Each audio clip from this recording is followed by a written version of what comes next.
नमस्कार, आप देख रहे हैं न्यू इंडिया लाइव और आपके साथ मैं हूं सलोनी शिवा। नजर डालेंगे आज के हम खबरों पर। फिलिस्तीन के हथियारबंद संगठन हमास ने इजराइल के खिलाफ एकाएक जंग छेड़ दी है। शनिवार 7 अक्टूबर की सुबह हमास ने 5000 रॉकेट दागने के दावे किए हैं। इजराइल में लोग त्योहार का जश्न मना रहे थे और रैली निकालकर अल-अक्सा मस्जिद परिसर में घुसने की कोशिश कर रहे थे, तभी रॉकेट ने हर तरफ तबाही मचा दी। हमास ने इसे मिलिट्री ऑपरेशन कहा है और अरब देशों से भी साथ आने की अपील की है। इन दिनों अरब मुल्कों की इजराइल से नजदीकियां बढ़ रही हैं। इजराइल की स्थानीय मीडिया का दावा है कि इजराइल में 230 से ज्यादा लोग मारे गए हैं और बड़ी संख्या में लोग घायल हुए हैं। सीमावर्ती शहरों में बड़े नुकसान की आशंका है। कुछ शहरों में आग लगने की घटनाएं सामने आई हैं। अफरा तफरी का माहौल है। लोग सरकार से मदद की गुहार लगा रहे हैं। अचानक हमले से हैरान प्रधानमंत्री बेंजामिन नेतन्याहू ने फिलिस्तीन के खिलाफ जंग का ऐलान कर दिया है। उन्होंने ऑपरेशन आयरन स्वॉर्ड्स लॉन्च किया है। वायुसेना फिलिस्तीन के गाजा पट्टी में बम बरसा रही है। इजराइल की तरफ से जमीनी हमले भी जारी हैं। हमास के लड़ाके सीमावर्ती इलाके में घुस गए हैं। लड़ाकों ने कुछ इलाकों पर कब्जा करने का दावा किया है। इस हमले की किसी को कानो कान खबर नहीं लगी। अमेरिका की इंटेलिजेंस एजेंसियों ने भी किसी तरह की कोई चेतावनी नहीं दी। हमास के एक प्रवक्ता खालिद कादोमी ने कहा कि हम चाहते हैं कि अंतर्राष्ट्रीय समुदाय गाजा में फिलिस्तीनी लोगों और अल-अक्सा जैसे हमारे पवित्र स्थलों के खिलाफ अत्याचार रोके। इसके साथ ही उन्होंने अरब देशों और इस्लामी देशों के साथ साथ वेस्ट बैंक रेजिस्टेंस फोर्सेस को लड़ाई में साथ देने की अपील की है। हमास के इजराइल के खिलाफ जंग में कूदने के बाद अरब देश जो फिलिस्तीन के साथ खड़े होने का दावा करते हैं, उन पर दबाव बढ़ गया है। इन दिनों इजराइल और अरब के बीच दोस्ती गहरी हो रही है। सऊदी के साथ भी बातचीत लगभग तय है और शांति समझौते होने वाले हैं। यह सब कुछ अमेरिका की अगुवाई में हो रहा है। सऊदी अरब कथित रूप से फिलिस्तीन के ही मुद्दे पर अड़ा हुआ है। क्राउन प्रिंस मोहम्मद बिन सलाम टू स्टेट फॉर्मूला चाहते हैं, जिस पर कहा जा रहा है कि बात नहीं बनी है। मिस्र, जिसकी इजराइल से अच्छी खासी दोस्ती है, टकराव के गंभीर परिणामों की चेतावनी दी है। मिस्र और इजराइल ने मिलकर गाजा को हर तरफ से घेर रखा है। इजराइल के एक और करीबी यूनाइटेड अरब ने तनाव को खत्म करने और खतरनाक नतीजों से बचने के लिए तत्काल युद्ध विराम की अपील की है। कतर ने कहा है कि फिलिस्तीन लोगों के साथ बढ़ती हिंसा के लिए सिर्फ इजराइल ही जिम्मेदार है। साथ ही इजरायली शासन पर हिंसाओं को युद्ध शुरू करने के बहाने की तरह इस्तेमाल करने का आरोप लगाया। प्रधानमंत्री नरेंद्र मोदी ने इजराइल पर हमास के हमले के बाद अपनी प्रतिक्रिया में कहा कि इजराइल में आतंकवादी हमलों की खबर से गहरा सदमा लगा है। हमारी संवेदनाएं और प्रार्थनाएं निर्दोष पीड़ितों और उनके परिवारों के साथ है। हम इस कठिन समय में इजराइल के साथ एकजुटता से खड़े हैं।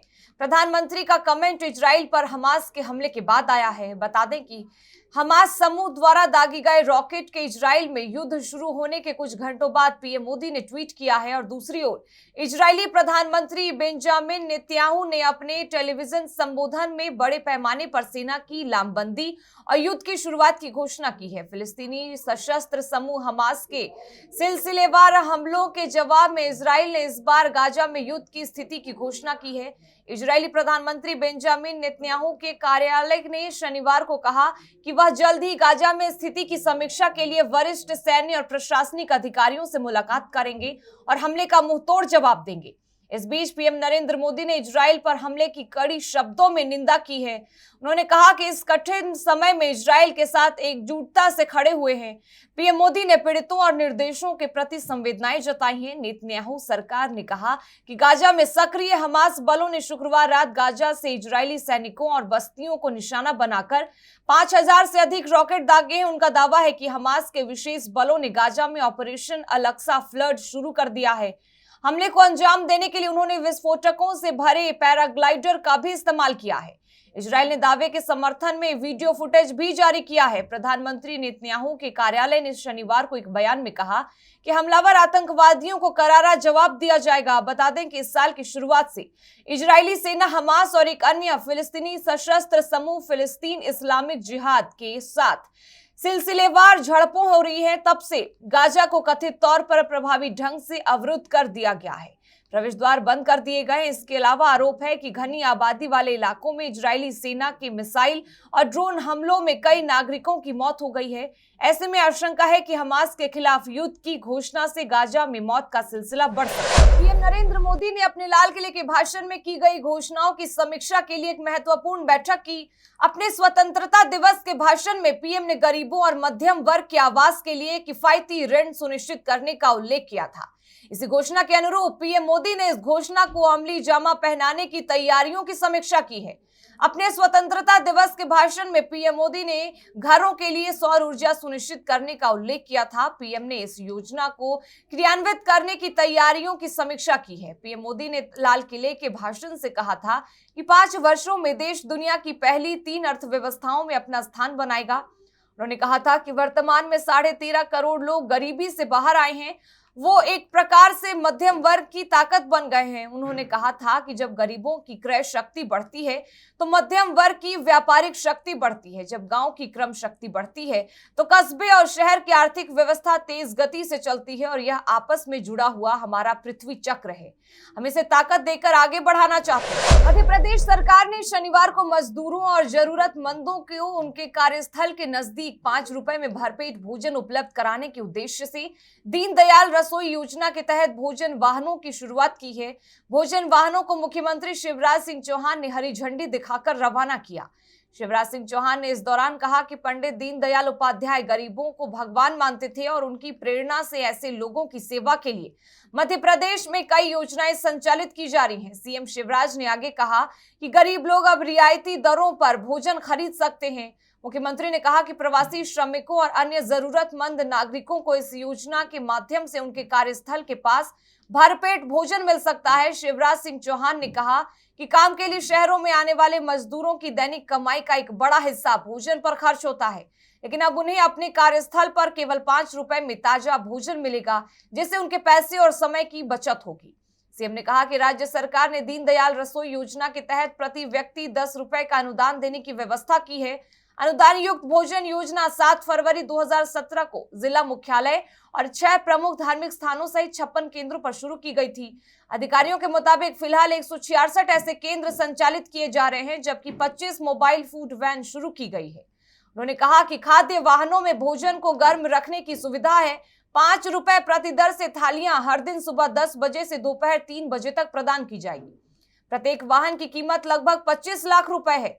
ऐसे खाद्य वाहन भोपाल में 3, इंदौर में 4, ग्वालियर और जबलपुर में 2 और 12 नगर निगमों और 2 औद्योगिक शहरों पीथमपुर और मंडीदीप में 1 संचालित हों। अधिकारियों ने कहा कि धीरे धीरे ऐसे मोबाइल फूड सेंटर 20,000 से अधिक आबादी वाले 67 नगर निकायों में शुरू किए। राष्ट्रवादी कांग्रेस पार्टी के मुखिया शरद पवार ने शुक्रवार को दिल्ली में कांग्रेस अध्यक्ष मल्लिकार्जुन खड़गे और कांग्रेस सांसद राहुल गांधी से मुलाकात की। इस मुलाकात के दौरान एनसीपी नेता जितेंद्र आव्हाड और कांग्रेस वर्किंग कमेटी के सदस्य गुरदीप सप्पल भी मौजूद रहे। सूत्रों के मुताबिक बैठक के दौरान विपक्षी गठबंधन की आगे की रणनीति पर विस्तार से चर्चा की गई। सूत्रों की माने तो इन नेताओं ने मुलाकात के दौरान विपक्षी गठबंधन की अगली बैठक के साथ साथ मौजूदा राजनीतिक हालात पर चर्चा की।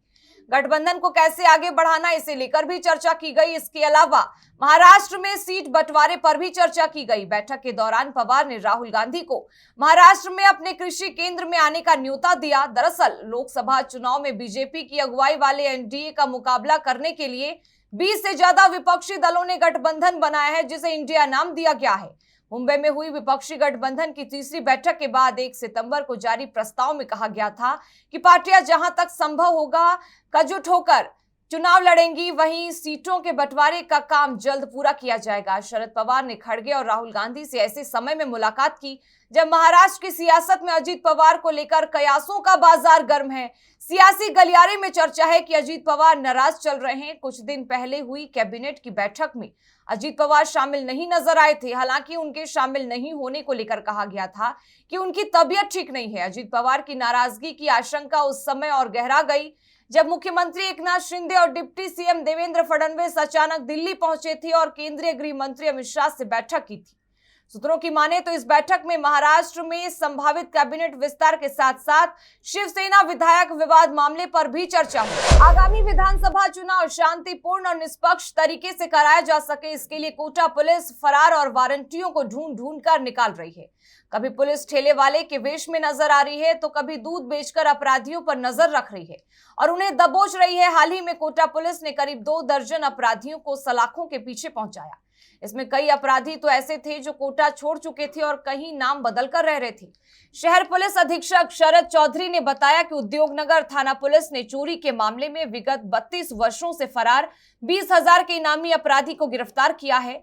उद्योगनगर थाना प्रभारी अनिल जोशी के नेतृत्व में गठित टीमों द्वारा न्यायालय से काफी वर्षों से फरार उद्योग स्थित अपराधी ओम प्रकाश उर्फ शंभू दयाल पुत्र बजरंग लाल को गिरफ्तार किया गया। आरोपी जब कोटा से किसी महिला और चोरी के सोने चांदी और पैसे लेकर फरार हुआ था तब उसकी उम्र 30 वर्ष थी। वहीं अब 62 साल की उम्र में पुलिस की गिरफ्त में आया है। इसके लिए कांस्टेबल ने 5 दिन तक कभी दूध वाले तो कभी ठेला लगाने वाले का वेश धारण किया और झुग्गी झोपड़ियों की खाक छानी, तब जाकर ये आरोपी पकड़ में आया है। पुलिस टीम ने लगातार दूधियों और मजदूरों के वेश में झुग्गी झोपड़ियों में रहकर गुजर बसर की और वहीं कई बार गोलगप्पे भी बेचे। कांस्टेबल राम प्रकाश ने लगातार 5 दिन तक पुचके की रेहड़ी लगाकर अपराधी के बारे में सूचना एकत्रित की और अपराधी को ट्रेस किया। इसके बाद उसे गिरफ्तार किया गया। वहीं कांस्टेबल राम प्रकाश के साथ ही कांस्टेबल रामकिशोर, कांस्टेबल महावीर ने मजदूर और ठेकेदार बनकर काम के बहाने ओम प्रकाश को चिन्हित किया, जो अपना नाम असली बदलकर शंभू दयाल बनकर रह रहा था। उसने अपनी आईडी भी जयपुर की ही बनवा ली थी। बता दें कि आरोपी इतना शातिर है कि अपराध के बाद से किसी भी रिश्तेदार के संपर्क में नहीं आया, साथ ही अपनी पुश्तैनी जमीन को पिछले 32 वर्षों से देखने भी नहीं गया। पुलिस टीम ने प्रयास करके 32 साल से फरार आरोपी को गिरफ्तार करने में सफलता प्राप्त की। महादेव बेटिंग ऐप के जरिए सट्टेबाजी को लेकर हर दिन नए खुलासे हो रहे हैं। ईडी की अब तक की जांच में छत्तीसगढ़ के लोकल पुलिस नौकरशाह और नेताओं की सांठगांठ का भी खुलासा हुआ है। इन पुलिस वालों, सरकारी बाबुओं और नेताओं को दुबई से हवाला के जरिए मोटी रकम छत्तीसगढ़ पहुंच रही थी। जांच में सामने आया है कि दुबई से ये रकम पहले रायपुर में एक ज्वेलर को भेजी जाती थी। छत्तीसगढ़ पुलिस में एक एएसआई का साथी रायपुर के ज्वेलरी शॉप से पैसे लेता था और फिर एपीआई जाकर रिश्वत की रकम दूसरे पुलिस अधिकारियों, सरकारी बाबू और राजनेताओं तक पहुंचाता था। सट्टेबाजी के इस गैंग में रायपुर के एक एडिशनल एसपी की संलिप्तता सामने आई है। बताया जा रहा है कि एडिशनल एसपी को हर महीने 55 लाख रुपए दिए जा रहे थे।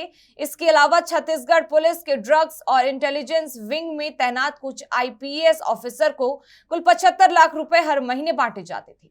ऐसे कोई मामला सामने आता था तो उसे दबाने के लिए रिश्वत की रकम बढ़ा दी जाती थी। इसके साथ साथ छत्तीसगढ़ सीएमओ में ओएसडी पद पर तैनात कुछ बड़े अधिकारियों के भी इस नेक्सस में शामिल होने का खुलासा हुआ है। महादेव ऑनलाइन बेटिंग ऐप में छत्तीसगढ़ पुलिस के साथ साथ आंध्र प्रदेश सरकार भी जांच में जुटी है। आंध्र प्रदेश के भी अलग अलग शहरों में महादेव ऑनलाइन बेटिंग ऐप के कॉल सेंटर चलाए जा रहे थे। आंध्र प्रदेश पुलिस की जांच में सामने आया है कि सट्टेबाजी से जुड़ी करीब 60 वेबसाइट दुबई से चलाई जा रही थी। इन सभी वेबसाइट को दुबई में बैठकर सौरभ चंद्राकर अपने साथियों रवि उपल, कपिल चेलानी और सतीश कुमार की मदद से ऑपरेट कर रहा था। साथ ही जांच में यह भी खुलासा हुआ है कि महादेव ऑनलाइन बेटिंग ऐप के जरिए अलग अलग खेलों पर सट्टा लगाया जाता था। खेलों में क्रिकेट के साथ साथ card games, chance game, cricket पर सट्टा, बैडमिंटन, टेनिस, फुटबॉल, टीम भर्ती, ड्रैगन टाइगर शामिल है। दरअसल जांच एजेंसी को गच्चा देने के लिए बेहद शातिराना अंदाज में पंटरों से न सिर्फ बेट लगवाई जाती थी बल्कि पैसे भी अलग अलग तरीके से उन तक पहुंचाई जाती थी। महादेव ऑनलाइन बेटिंग ऐप ढेरों वेबसाइट के चैट और अलग अलग चैट एप्लीकेशन पर ग्रुप चैट रूम मेंटेन करती थी। महादेव ऑनलाइन बेटिंग ऐप पर एक नंबर शेयर किया जाता था जिस पर सिर्फ व्हाट्सएप एप्लीकेशन के जरिए ही संपर्क होता है। सुपरस्टार शाहरुख खान का नाम हर तरफ छाया हुआ है। शाहरुख खान की फिल्म जवान इसके पीछे की सबसे बड़ी वजह है। पठान के बाद जवान ने शाहरुख के स्टारडम को नई ऊंचाइयों पर पहुंचा दिया है। किंग खान की जवान ने इतिहास रच दिया है। फिल्म की रिलीज को 1 महीने का वक्त हो गया है लेकिन फैंस अभी भी जवान की कलेक्शन पर नजर बनाए हुए हैं। शाहरुख के फैंस इस फिल्म को और कमाई करते हुए देखना चाहते हैं। इस हफ्ते की शुरुआत से ही जवान की रफ्तार धीमी नजर आ रही थी। फिल्म की कमाई 2 करोड़ तक ही पहुंच पा रही थी। वहीं कुछ दिन तो कमाई 1 करोड़ के आसपास भी रही, जिसे देखने के बाद फैंस काफी निराश हो गए थे। लेकिन जैसा कि उम्मीद की जा रही थी कि शनिवार और रविवार को फिल्म अच्छी खासी छलांग लगा सकती है, बिल्कुल वैसा ही हुआ। बीते दिन शनिवार को जवान के कारोबार में इजाफा देखने को मिला है। दरअसल शनिवार के आंकड़े साफ हो गए हैं। फिल्म ने शुक्रवार के मुताबिक बीते दिन ज्यादा कारोबार किया है। मिली जानकारी के अनुसार शाहरुख खान की जवान 31वें दिन शनिवार को 2.1 करोड़ का कलेक्शन किया है। महीने के आखिरी दिन के हिसाब से इन आंकड़ों को अच्छा माना जा रहा है। इसके साथ ही जवान की एक महीने की टोटल कमाई 620 करोड़ 68 लाख रुपए की हो चुकी है। जवान के मेकर्स की नजरें अब 650 करोड़ के टारगेट पर जाकर सेट हो गई है। अगर फिल्म अगले हफ्ते भी लगातार कारोबार करती रही तो इस आंकड़े को भी पार कर लेगी। हालांकि हाल ही में रिलीज हुई कुछ फिल्में जवान की कमाई के बीच आ रही है। हाल ही में रिलीज हुई फुकरे 3 को काफी पसंद किया जा रहा है। ये फिल्म भी बॉक्स ऑफिस पर अच्छी खासी कमाई की। जिलाधिकारी सत्येंद्र कुमार और पुलिस अधीक्षक दिनेश कुमार सिंह की उपस्थिति में बाराबंकी की तहसील हैदरगढ़ के सभागार में संपूर्ण समाधान दिवस का आयोजन किया गया। जिलाधिकारी ने आए हुए फरियादियों की शिकायतों को सुनकर संबंधित अधिकारियों को शीघ्र निस्तारण कराने हेतु निर्देश दिए। उन्होंने समस्त जिला स्तरीय अधिकारियों को निर्देश दिए कि शासन की मंशा के अनुरूप जो समय सीमा समस्याओं के निस्तारण की दी गई है, उसी के अनुरूप गुणवत्तापूर्ण निस्तारण कराएं। उन्होंने यह भी कहा है कि निस्तारण के साथ साथ लाभार्थी को संतुष्टि भी मिलनी चाहिए। उन्होंने उपजिलाधिकारी और थाना प्रभारियों से कहा कि जो भूमि संबंधित मामले हैं, उसमें राजस्व और पुलिस की संयुक्त टीम गठित करके शिकायतों का निस्तारण कराएं। उन्होंने कहा कि शासन का सख्त निर्देश है कि जमीन संबंधित विवादों को तत्काल निस्तारित कराएं। जनता की समस्याओं का निस्तारण शासन की सर्वोच्च प्राथमिकता है। संपूर्ण समाधान दिवस के दौरान कुल 284 प्रार्थना पत्र प्रस्तुत हुए, जिसमें मौके पर 7 प्रार्थना पत्रों का निस्तारण कराया गया। राजस्व विभाग से संबंधित 110 प्रार्थना पत्र, पुलिस विभाग से संबंधित 38 प्रार्थना पत्र, विकास विभाग से संबंधित 20 प्रार्थना पत्र, पूर्ति विभाग से संबंधित 3 प्रार्थना पत्र, अन्य विभाग से संबंधित 56 प्रार्थना पत्र प्रस्तुत हुए। इस दौरान पुलिस अधीक्षक दिनेश कुमार सिंह, ज्वाइंट मजिस्ट्रेट सुमित महाजन, राजेश अतिरिक्त मजिस्ट्रेट डीके शर्मा, क्षेत्राधिकारी police GN Asthana, ACMO doctor DK Srivastava, परियोजना निदेशक डीआरडीए श्री मनीष कुमार, जिला विकास अधिकारी भूषण कुमार, उप निदेशक कृषि श्रवण कुमार, जिला बेसिक शिक्षा अधिकारी संतोष देव पांडे, तहसीलदार हैदरगढ़ शक्तिकांत त्रिपाठी, जिला पंचायती राज अधिकारी रोहित भारती, जिला पूर्ति अधिकारी राकेश तिवारी, जिला पिछड़ा वर्ग कल्याण अधिकारी मंजूरी भारद्वाज, जिला प्रोबेशन अधिकारी डॉक्टर पल्लवी सिंह सहित संबंधित विभागीय अधिकारी उपस्थित। श्री कृष्ण जन्मभूमि संघर्ष न्यास द्वारा 26 अक्टूबर को वृंदावन में आयोजित 1 दिवसीय राष्ट्रीय चिंतन शिविर, ब्रज रत्न सम्मान समारोह और संत समागम की निमंत्रण पत्रिका का विमोचन विश्व हिंदू परिषद के दिल्ली स्थित राष्ट्रीय कार्यालय पर राष्ट्रीय स्वयंसेवक संघ और विश्व हिंदू परिषद के राष्ट्रीय उपाध्यक्ष जोगेश्वर भाई अशोक, प्रदेश संयोजक ने संरक्षक आचार्य ब्रदीश महाराज, श्री कृष्ण जन्मभूमि संघर्ष न्यास के अध्यक्ष दिनेश शर्मा, न्यास के राष्ट्रीय प्रवक्ता आचार्य रामविलास चतुर्वेदी, महंत मोहिनी बिहारी शरण महाराज, राष्ट्रीय उपाध्यक्ष पंडित बिहारी लाल, वरिष्ठ अश्विनी शर्मा, राजेश पाठक ने सभी से कार्यक्रम को भव्य बनाने का अनुरोध किया।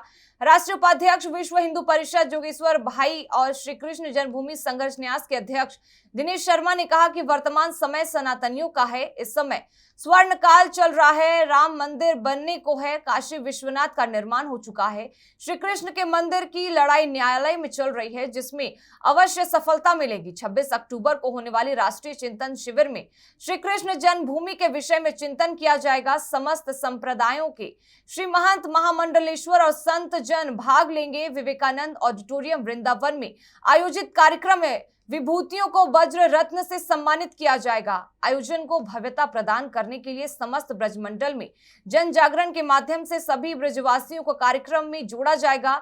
राष्ट्रीय प्रवक्ता आचार्य रामविलास चतुर्वेदी, राष्ट्रीय सलाहकार मोहिनी शरण महाराज ने कहा कि आदर्शवादी युवा संगठन से जुड़कर राष्ट्र और सनातन को बढ़ाने के लिए अपना योगदान दें। अब समय आ गया है जब हम एक होकर भारतवर्ष को विश्व गुरु बनाने की परिकल्पना को साकार रूप प्रदान करें।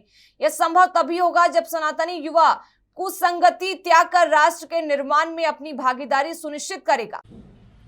वृंदावन में संत समागम होने जा रहा है और इस कार्यक्रम का जो कार्ड बना है, जो 26 अक्टूबर को जो कार्यक्रम होने वाला है, इस कार्ड का विमोचन स्वयं आदरणीय बड़े दिनेश जी, जो विश्व हिंदू परिषद के बहुत ही बड़े नेता हैं, वरिष्ठ नेता हैं, उन्होंने अपने कार्यक्रमों के द्वारा किया है। कार्यक्रम 26 अक्टूबर को वृंदावन में श्री कृष्ण रामकृष्ण मिशन हॉस्पिटल के अंदर जो विवेकानंद ऑडिटोरियम है उसमें संपन्न होगा। इस कार्यक्रम की रूपरेखा तैयार कर ली गई है और वो कार्यक्रम शाम को 3 बजे से 5 बजे तक होगा, जिसमें संपूर्ण भारतवर्ष से सभी आदरणीय संत महानुभाव, महामंडलेश्वर और आरएसएस के पदाधिकारी, विश्व हिंदू परिषद के पदाधिकारी और भाजपा के पदाधिकारी इसमें हिस्सा लेंगे। इसके साथ फिलहाल इस बुलेटिन में बस इतना ही, लेकिन तमाम खबरों के लिए बने रहें हमारे साथ और देखते रहें न्यू इंडिया लाइव।